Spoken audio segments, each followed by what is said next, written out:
Hello. I'm so glad to have this chance to talk about opportunities for academic communities to reduce flying while preserving their effectiveness. As part of this symposium on initiatives neuroscientists can take to tackle the climate crisis. There's several moving parts relevant to understanding how the field of research on human brain mapping and neuroscience can change in light of the climate crisis. As part of this session, we'll enjoy hearing from Dr. Epp on how aviation emissions for conferences such as this one on human brain mapping can be reduced.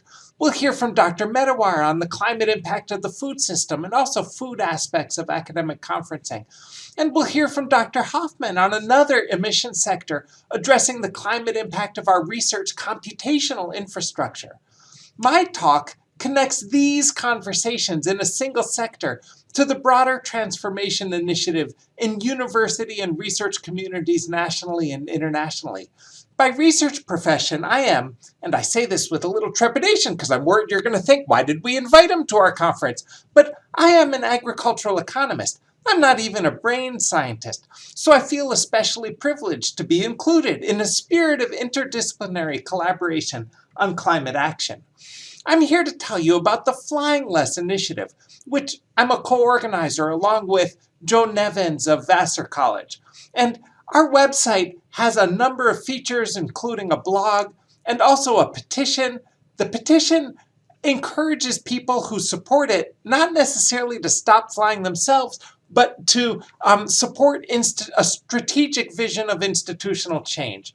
The planks of the petition platform include asking universities and institutions of higher education to include all of their university-related flying in their environmental impact measurement, to support virtual conferencing, to set ambitious goals for emissions reduction, and to use their influence with professional associations and funders to reduce the need for flying and to promote alternatives to flying. Along with that aspect of the petition targeting universities and university and research institutions, there's also an aspect focused on academic and professional associations, research funders, and more of an individual change aspect about what is going to be your change in your own professional practice. But you can see that the individual aspect is optional. You can choose as a petition signer which of these you want to support, and you don't have to support all of them. And the individual aspect is just one piece of the puzzle in a vision that's actually more strategic.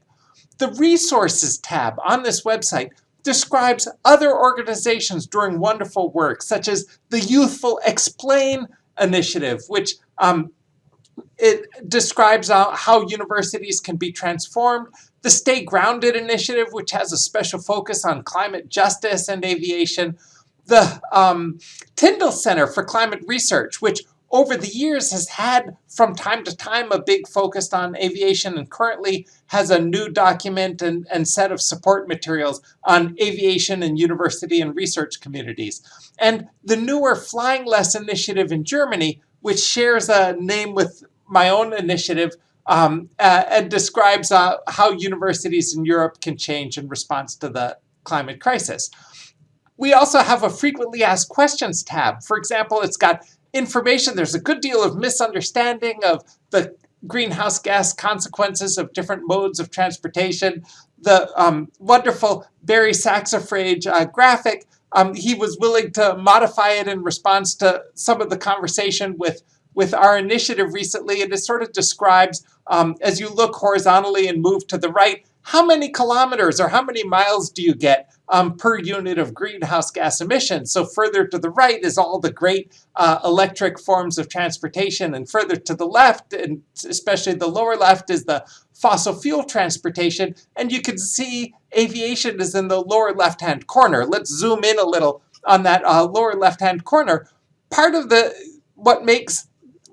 misinformation about this is sometimes you'll see comparisons that I find a little bit misleading between automobiles with one person and flying. It is true that if you use a traditional fossil fuels automobile, such as an SUV, and you only have one person in it, that the miles per gallon or miles per unit of fuel isn't really all that much better than flying. But I think that's a little besides the point. It's like, congratulations, you found the one mode of transportation that's as bad as flying. In fact, when you think about it in the big picture, the use of any automobile, if you're carrying more than one person in it, is a much better way of getting from place to place. And in the big picture, if you look at buses among fossil fuel transportation, and then among all the electric options, and you're getting many, many more kilometers per unit of greenhouse gas emitted. But perhaps for many of us, the issue is not really technical. It's not really that we don't know about the greenhouse gas emissions from different forms of transportation. It's that we have some skepticism about whether we could really incorporate this into a thriving research community. I recently contributed to an article in Lancet Planetary Health with colleagues at the London School of Hygiene and Tropical Medicine. They organized every year for a number of years a major conference internationally on agriculture, nutrition, and health that was held particularly in low and lower middle income countries, especially with an eye towards making sure that it was accessible to scholars outside of the United States and Western Europe. And the conference, like many conferences, had to shift to an online mode due to the pandemic in 2020. And so you can see that we tracked the aviation emissions from the different years of participation in the conference. And of course, the aviation emissions plummeted to zero for the year that the conference was moved online. But the thing on all of your minds, I'm quite sure, is that sure, the aviation emissions can plummet, but what is the trade-off? What is the loss in terms of access and participation? But the number of participants during the online year actually increased, and in particular, it increased for participants in low and lower middle income countries. And so let's reflect on this. If we were expecting to be measuring what is the trade-off, what is the loss from the greener option that might have lower participation, but quite the contrary, we found that participation and environmental merit pulled in the same direction. Now, you might quite reasonably be saying to yourself, yeah, okay, that's fine for number of participants, but what about the quality of participation? Can we really build the human connection that we need as part of a research community if we don't have access to the ability to meet over coffee or the ability to meet at a wine reception that we so particularly enjoy at the academic conference?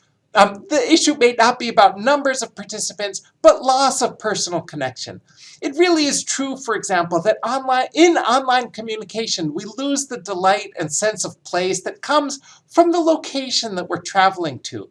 But the in-person conferencing also does leave people out for reasons having to do with economics and gender roles and parenting. And there's a number of reasons why the in-person conferencing that we enjoyed was not really a form of environmental justice for all participants in our research system. But also, I wonder if with a little imagination, we can perhaps do better in online communication in communicating the personality and sense of place in the location that we're broadcasting from, and thereby learn a little more about what's going on in each other's lives and the settings that we're coming from. In academic presentation, we may be in the most wonderful cities, but our in-person presentations tend to be in homogeneous conference center rooms with the same podiums and the same PowerPoint projectors. Here, in this video, at least you can see I'm in my office and I'm doing a little to communicate a sense of place with the poster of Boston transportation over my shoulder.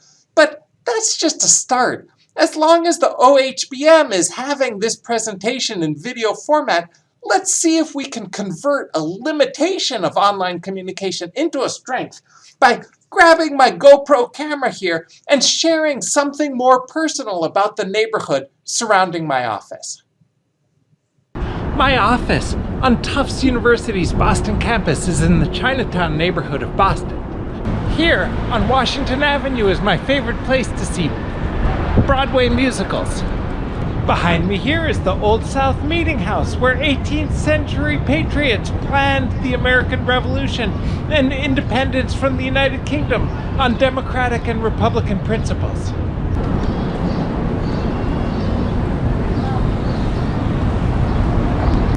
The hotel behind me here is the Omni Parker House. In 1912, Ho Chi Minh was a baker here, decades before he became leader of the National Liberation Movement in Vietnam. And Malcolm Little worked here in the 1940s as a busboy, many years before he became Malcolm X.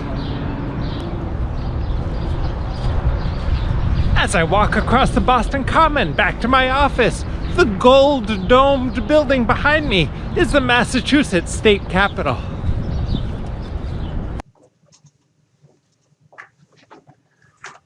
You can see that in this video presentation, you already have more of a sense of the context that the speaker comes from than you would have if I were standing in front of a podium. This little short video, which illustrates some of the potential, is just one example of a broader set of capabilities that I think we could exploit more than we do.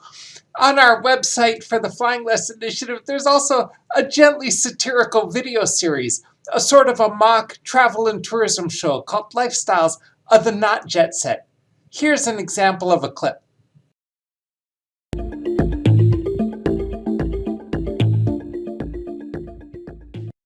Welcome to Lifestyles of the Not Jet Set, the travel and tourism show that's conducting a very personal experiment to see whether an academic career necessarily tanks the moment the person involved decides to stop flying.